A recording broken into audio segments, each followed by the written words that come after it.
राष्ट्रीय जगत vision news में आपका स्वागत है। मैं हूं आपके साथ वीरा। दिवाली के मौके पर एक तरफ जहां पूरे देश में माता लक्ष्मी और गणेश की पूजा होती है, तो वहीं बंगाल में मां काली की पूजा की जाती है। ऐसा क्यों? आइए देखिए हमारे इस स्टोरी में।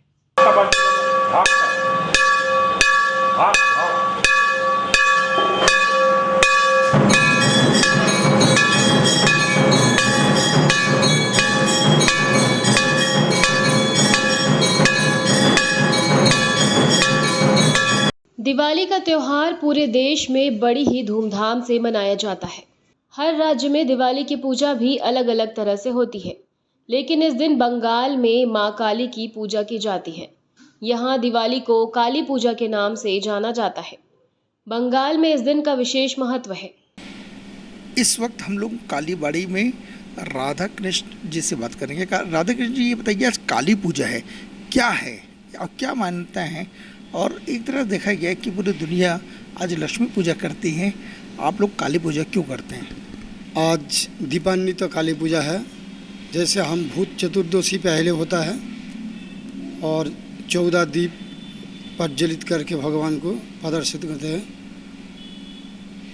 जो कार्तिक मास महीना है, ये बांग्ला में भी बोलते हैं कार्तिक महीना, जो काली पूजा का दीपावली तो काली पूजा मतलब जो दीपदान से काली पूजा होता है, इसको दीपदान काली पूजा बोलते हैं। और लक्ष्मी जो मध्य मतलब यहाँ का जो रीति है, बंगाल का अलग है, यहाँ पर अलग है।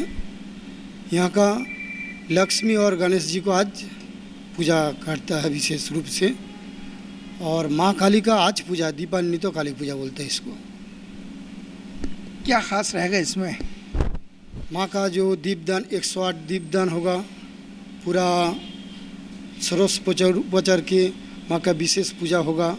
रात को ही होता है, मध्य रात को माँ का पूजा होता है। आज हर साल इसी कार्तिक महीने का ही अमावस्या जो आता है, दुर्गा पूजा के बाद जो अमावस्या होता है, वही दीपावली तो काली पूजा में प्रशस्त माना गया है।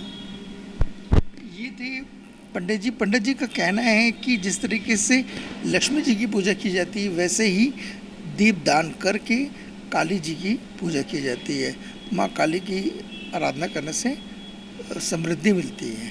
मान्यता है कि इस दिवाली पर आधी रात को मां काली की विधिवत पूजा करने पर व्यक्ति के जीवन के सभी दुख और संकट दूर हो जाते हैं। इसके अलावा शत्रुओं का नाश होता है और जीवन में सुख समृद्धि भी आती है। बंगाल में दिवाली के दिन मां काली की पूजा करने को लेकर एक पौराणिक कथा प्रचलित है, जिसके अनुसार एक बार चंडमुंड और शुंभ निशुंभ आदि दैत्यों का अत्याचार बहुत बढ़ गया था, जिसके बाद उन्होंने इंद्रलोक तक कब्जा करने के लिए देवताओं से युद्ध करना शुरू कर दिया।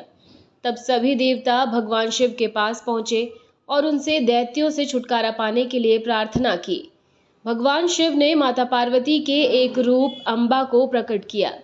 माता अंबा ने इन राक्षसों का वध करने के लिए मां काली का भयानक रूप धारण किया और अत्याचार करने वाले सभी दैत्यों का वध कर दिया।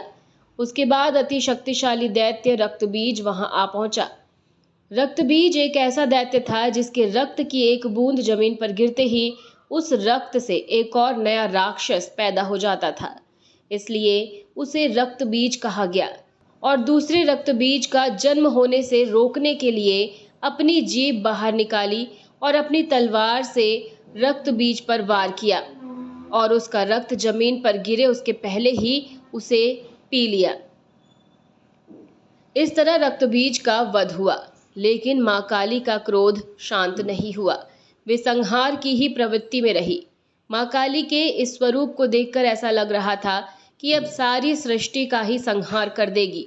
जैसे ही भगवान शिव को इसका आभास हुआ, तो वे चुपचाप मां काली के रास्ते में लेट गए और इस प्रकार सृष्टि का विनाश होने से बचा और माँ काली का गुस्सा शांत हुआ। कैमरामैन साजिद के साथ मैं इमरान खान।